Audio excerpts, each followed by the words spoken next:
movements, you're actually healing yourself at the same time while performing the motion and the movement. So it's a way to release trauma from your body by doing these certain movements that are put together in geometry from angles. And so when you're standing at a 45-degree cat angle and you do a certain movement, those things are actually healing the body at the same time. So the youth, so we work with them at the youth juvenile detention. I work with in the city, and then we're going to start working in the county as well. I've been over there for about a year.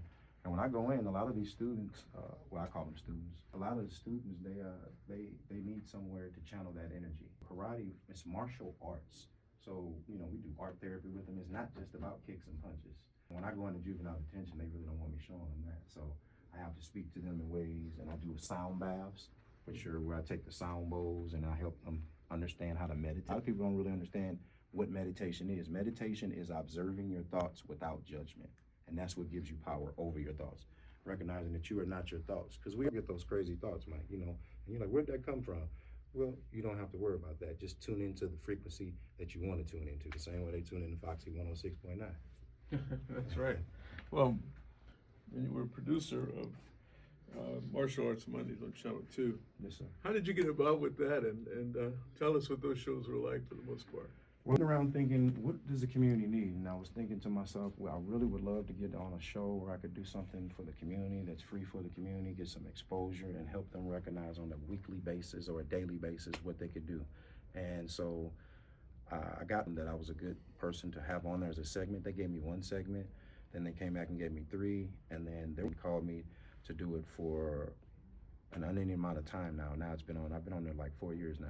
So I co-produce and help write the show, the segments and we pick those segments so that it can not only teach the youth, but everybody how to unify mind, body, and spirit through meditation, and also give them some self-defense tips just to help them feel more confident. You know, we have the scholar and the warrior, and that's that hand symbol you always see people do. And the scholar can always beat the warrior because you can outthink them. Interesting. When you deal with thinking, sometimes there are issues that pop up, and in your own mind, you have conflicts, or you need a conflict resolution of some kind. You're involved with that. Tell us how you approach conflict resolution. You know, a lot of it has a lot to do with one of the tips you taught me a long time ago, because, you know, a lot of people don't know you're my mentor as well. Yes. The breathing. And you breathing in and out and controlling your breathing controls how rapid your heart races, and it can meditation as a tool, but it's really simply put your breathing, taking your breathing and recognizing that you're in this moment now.